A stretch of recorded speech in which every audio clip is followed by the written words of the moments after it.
excited, but I think today we need to talk about that video of you riding a whale. Yeah, man, feel free, ask away, dude. It was a surreal experience. It wasn't, when I got in the water, I didn't really, anticipate what was going to happen. I didn't really think it through. Basically, the whale was surfacing next to our boat. Yeah. And you could just see its back, and I wanted to get a better look at it. And I'm a very avid spear fisherman, so I had my gear on the boat. So I was like, "Fuck it, I want to get in the water and take a look at how big this animal is." I mean, we're talking about a 60-foot animal, and we're not talking about from afar. We're talking about this thing's 20 yards from the boat. Close enough to where we're concerned where the whale might flip the boat over. So where were you guys at? We were like 100 miles off the coast of California. Okay. And yeah, like I said, I was like, all right, fuck it, get my dive gear. I jumped off the boat into the water, and I'm watching the whale, from not afar, but far enough, 20, 30 yards. And next thing, when I popped my head up, I was looking for the boat, but the tide was the current was pretty pushing us. So I was kind of far from the boat. And next thing I know, the whale is getting closer and closer. And I didn't want to, I don't know, man. I mean, what do you do when you see this 60-foot animal coming close to you?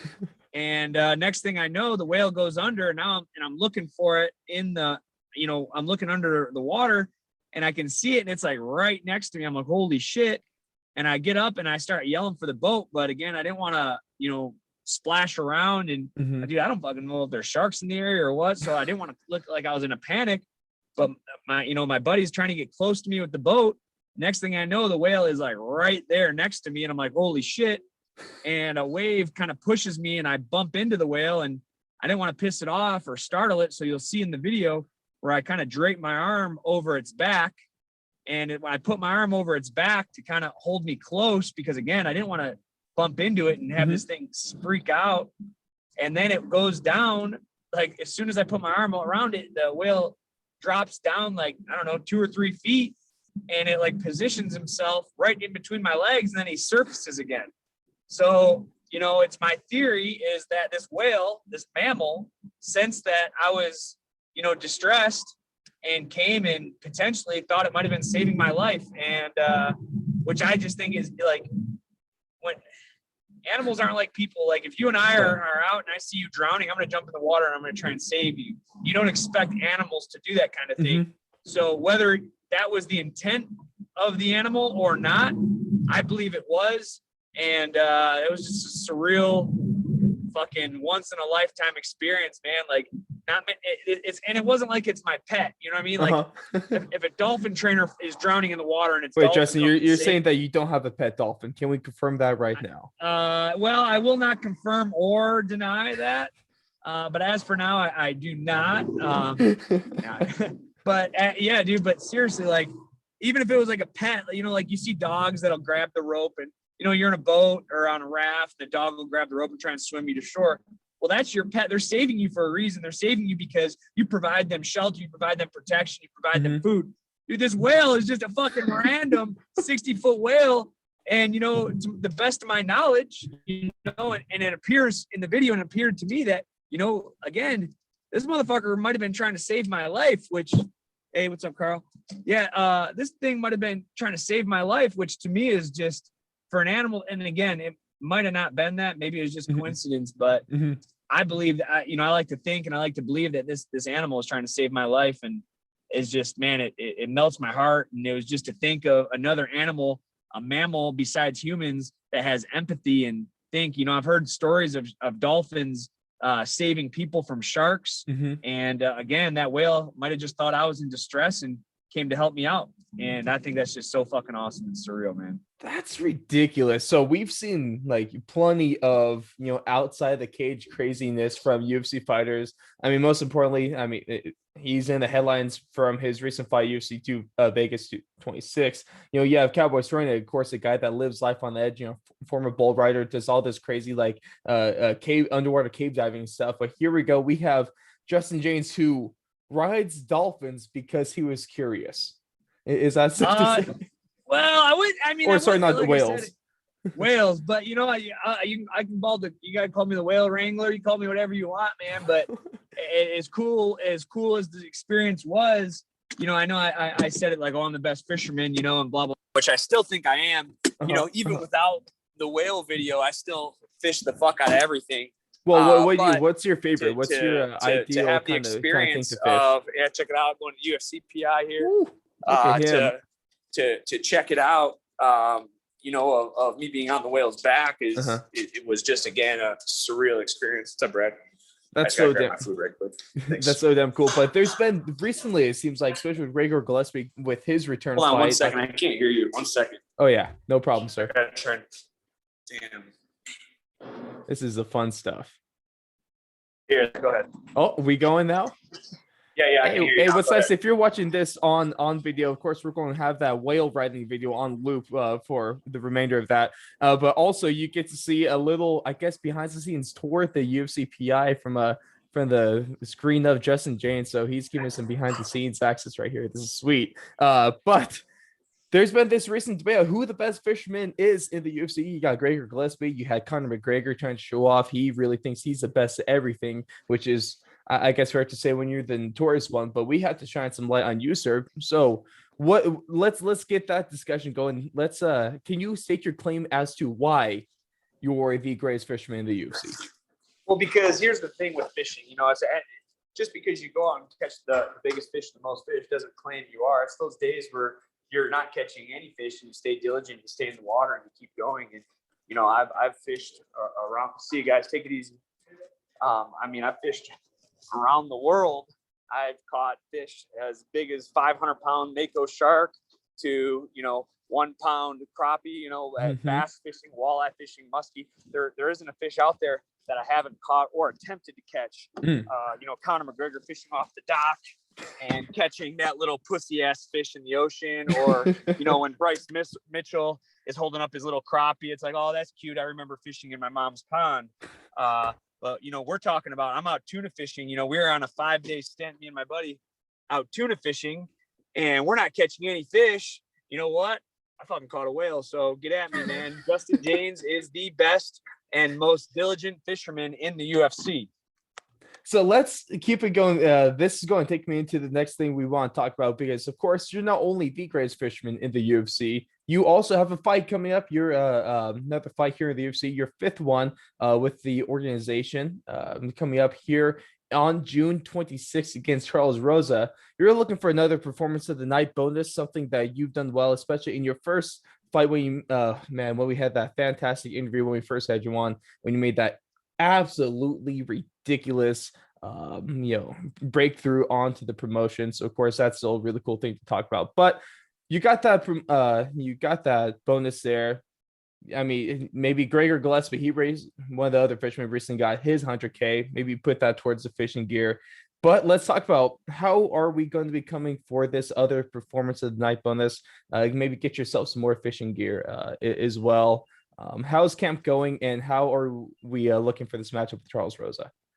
Dude, I can't complain about anything in this camp. You know, I've made a couple of tweaks, and, you know, in my past 4 fights for the UFC, we don't have this conversation as how camp's going, because there is no camp. There's just fight. You haven't had anything.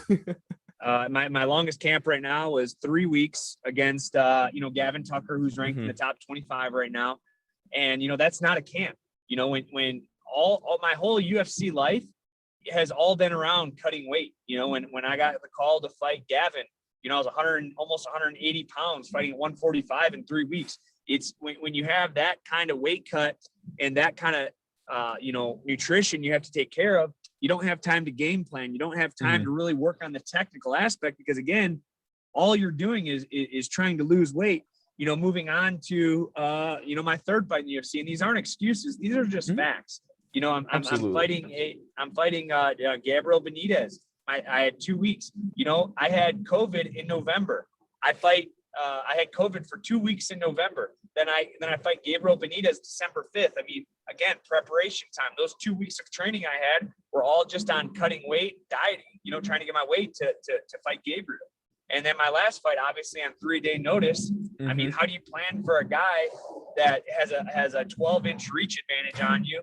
And I mean, there's ways. I do think. I mean, that fight, that Smith was only a has- doctor's stoppage too, which of course was at one of the I worst eye felt- injuries I've ever seen. So hopefully that healed up all right.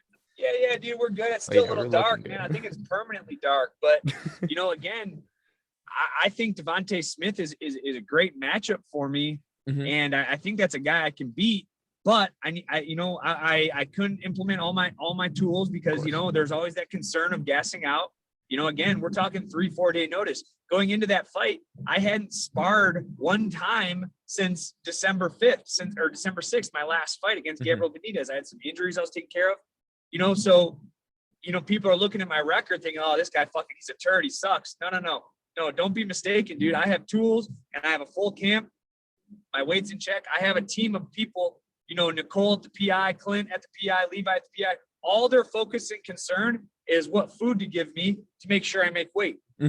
I have Matt Crawley at the PI. All his concern is getting me stronger and burning fat. So when I'm working with him 3 times a week, that's all we're working on is getting my weight down and getting stronger, and then now transitioning over to my new coaching staff. I still have Dennis Davis as my head coach. I have Roman Isbell as my striking and my grappling. And then I've assigned a new coach, Jake Shields. I don't know if you ever heard of Jake Shields, one of the best grapplers ever to do it in the UFC. Is in my corner, and I'm working with him 2-3 days a week right now to make sure that, Charles Rosa doesn't surprise us with anything on the ground. Not to mention, I'm working with Fredson Pashao again, just so, Charles Rosa doesn't have anything to surprise us with. This whole camp is dedicated to stopping what he wants to do. And Charles wants to get to the ground. He wants to play off his back. He wants to throw up submissions. And me, on the other hand, I want to stand and bang. So when Charles takes a shot at me, I'm stuffing. And I have no interest in grappling. I have no interest in wrestling. I'm going to stuff his shot. I'm going to knock him out. I'm looking for my 50K. The more he pressures in for grappling, the more he's going to get punished on his way in. And if somehow he does get it to the ground, he can't hold me. I'm too big. I'm too strong. I'm too athletic. And I'm going to get up, and then we're back to our feet, and I'm looking for my 50K knockout. And I mean, you allude to it. Charles Rosa, a Brazilian jiu-jitsu guy, he likes to take the fight to the ground. But of course, you like to stand and bang, like you said, but you're no slouch when it comes to the ground. You are a fantastic wrestler. That's how you got into the sport. And so it looks like you're feeling good on all aspects of this game, especially with that team, the addition, Jake Shields, is probably going to has been fantastic so far. That has to be remarkable to be able to work with a guy that has this track record in the UFC as one of the premier, ground game fighters. Absolutely. And every time I work with Jake or Fredson, Fredson Pashao, he fought in the UFC a long time ago, but arguably at one point, one of the best grapplers in the world. He's been a black belt for over 20 years. I'm not working with them to dictate my game plan is to be a better grappler than Charles Rosa, which, maybe I am a better MMA grappler, but again, Tucker, I was exhausted, tired going in the 3rd round from the weight cut. I wasn't able to display any defense or any offense. Devontae Smith, when he had a great sweep on me, but he wasn't able to do much.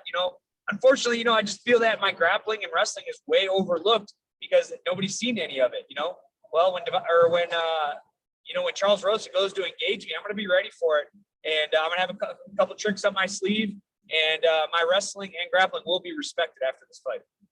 I'm right, it will. And I'm super excited just because on a personal level, I'm a fan of your work. I mean, it's hard not to be ever since seeing how you got into the promotion with a standing knockout. Okay, so, I mean, how many people can really say that they did that, let alone do it in the fashion that you did with making your debut onto the promotion? But I'm excited to see a fighter. It's cool to be the guy that can come in on a few days' notice and be able to make noise. I mean, like what Alex Morano did against Cowboy Cerrone, which was really cool in his own right. But to see a guy that's been there, done that, and now we can finally see him at what's likely going to be your peak, as you have all this time for the camp. You have a couple months this time, which is really weird to see. Quite frankly, I was like, wait, Justin isn't having a fight 2 weeks later, so. I'm super excited to see you, and busy promotion, and hardly any MMA fan has seen you in this shape with this much time to prepare. So I think we could expect a little bit of a fireworks show and then an extra 50K when it comes to that paper or to that fight night.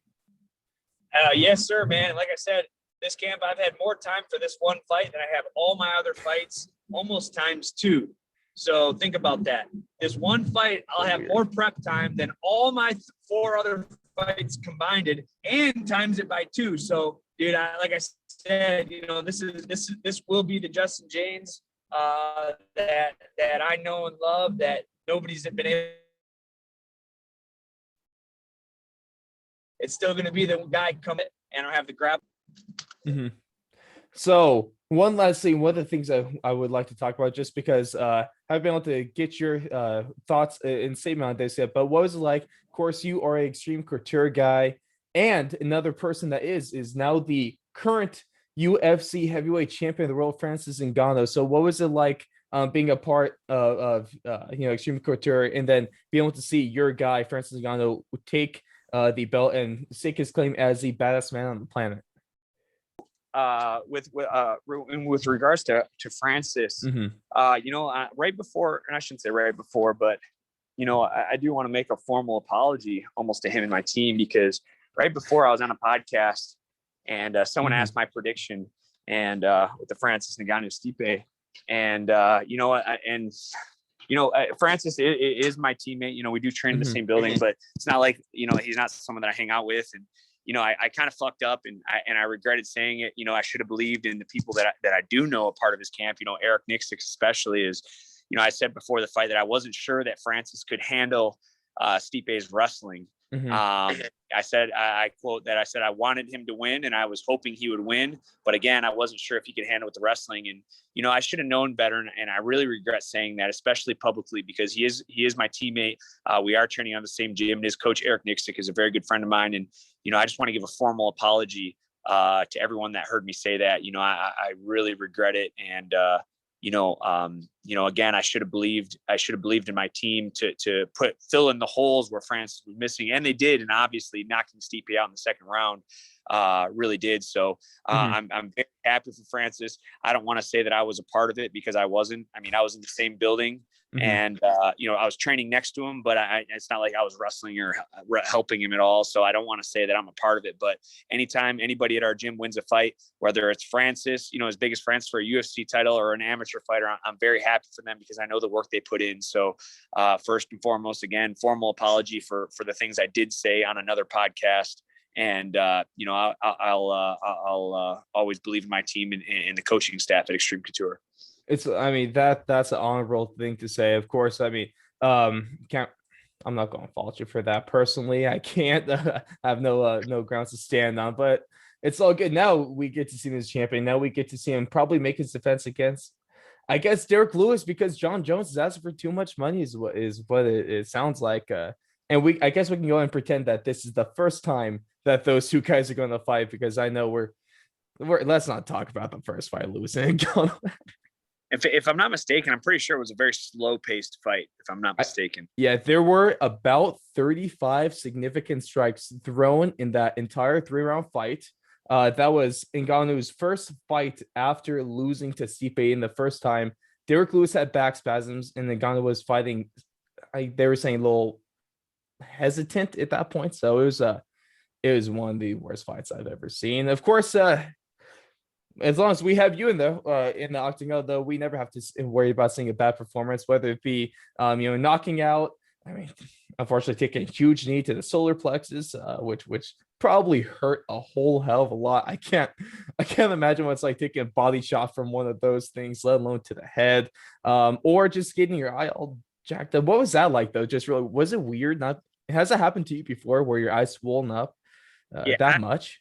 That's probably the third time in my career I've had that happen. And, I didn't really understand the extent of the injury when it did happen. Because when I stand up, I couldn't see, and I was like, and I said it out loud. I was like, I can't see. I thought I got poked. When you get that like glossy look, or you get poked, you get like, it's like a gloss. And the referee's like, can you see? And I was like, no, I can't see. So I was like trying to clear it out. And then he waves it off. I was like, whoa. Give me a second. And then I was like, fuck. And then the camera, where he's calling off the window, the camera's right in my face. And I tell the camera guy, I was like, hey, put the camera on me. And you'll see me up the screen. And I saw my eye, because again, I didn't realize how bad it was. And I was like, it's good stoppage. Like, it didn't hurt. I didn't have any, it just was swollen. again, hence why I knew, like I said, I knew something had happened, but I didn't really understand the extent until I saw it on the big screen. And, it was good stoppage by the ref. If I would have got punched there, especially from Devontae Smith, who throws hammers, I could have lost my eyes. So, again, hats off to the UFC, hats off to the referee for making a good stoppage. Yeah, so it always sucks to see a doctor stoppage because you always want like a finish, But at the same time, I'm happy to see you with both your eyes. No kind of Michael Bisping sort of situation where one eye's real, the other one's glass. Yeah, I need both my eyes for hunting and fishing, man. I need to keep my background as the best fisherman in the UFC, so I need both my eyes. Exactly, and one of the last things I want to ask you is fishing or hunting. Well, so I love them both. Hunting and fishing are my passions, but I'm going to put hunting slightly above fishing. It's not as productive, but there you can fish basically all year round. Hunting is a certain time of the year, fall, and in Vegas, sometimes a little bit in the summer, but I just, there's nothing like shooting a big trophy animal, and there's nothing compared to it. Catching a big fish is great. But the thing with hunting is sometimes you can see the big animal and you don't get a shot at it. Fishing is it's a lot of luck, and you don't know if they're down there or not. You know what I mean? When you're hunting. So what I've been doing a lot of in the last couple of years is doing a lot of spear fishing. I've been taking hunting and combining it with and doing a lot of spear fishing. I went spear fishing out in Hawaii. I go spear Vegas. I've been spear fishing in the Atlantic. I've been spear fishing in the Pacific. I've been down to the Gulf. So spear fishing, hunting, and regular fishing are my three favorite.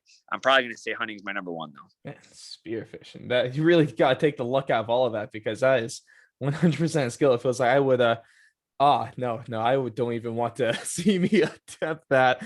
You'll probably, if you saw a video of me trying to attempt spearfishing, you never want to talk to the show again. I can guarantee that. And one last thing, just because this will be dropping before UFC 262, a huge pay-per-view to finally crown the champ of the lightweight division. I want to get, as you being a UFC fighter, let's get your prediction for this. Charles Oliveira, Michael Chandler making just his second fight in the UFC. A wrestler like yourself as well. How do you think this goes down? I think the lines are backwards. All right. I think that on the line right now, I saw Michael Chandler at like plus 110. And it's obviously a close line. It's a close fight, but I think Chandler does have a slight advantage. I'm going to give Chandler the power advantage and the pressure advantage. But obviously, Oliveira, he's going to have the grappling advantage. And not to mention, don't count his striking out.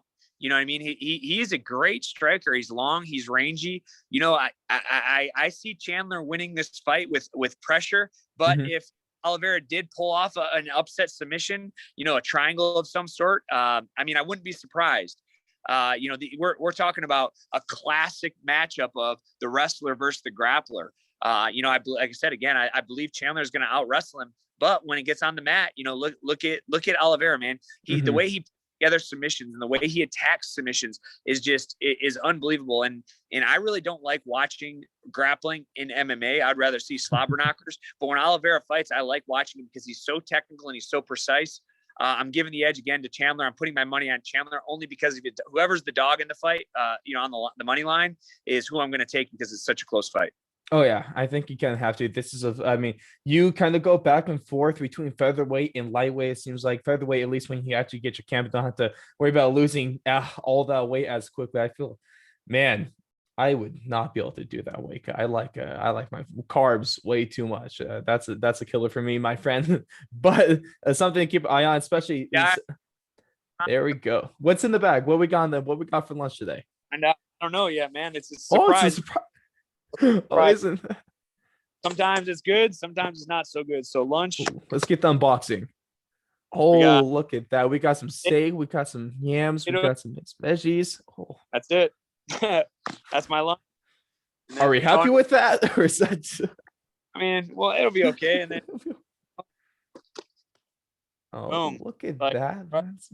Some patties, that's it. And then whatever this shit is. A lot of this what it is. Oh man, I love that. Not only, especially if you're on video, you get the unboxing of Justin Jaynes meals. This is some real good stuff. You have the depth stuff, and man, I cannot wait to see you back in the cage in June. Looking forward to see how your prediction goes at UFC for UFC 262. And my friend, you are the best fisherman in the UFC. And until someone gives me reason and evidence as to why you're not, especially because you only rode a freaking whale. So I mean, how many people could say that?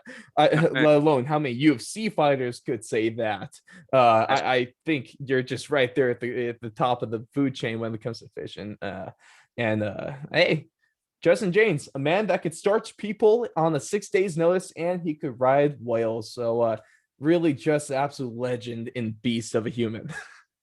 Appreciate you, man. Thank you so much. Of course, Justin, always a pleasure to have you on, and best of luck in June, because I can, and like all of you listening to this, you better be watching out for this fight, because you never want to sleep on the fight with Justin Jaynes in it, especially a dangerous Justin Jaynes with the full camp.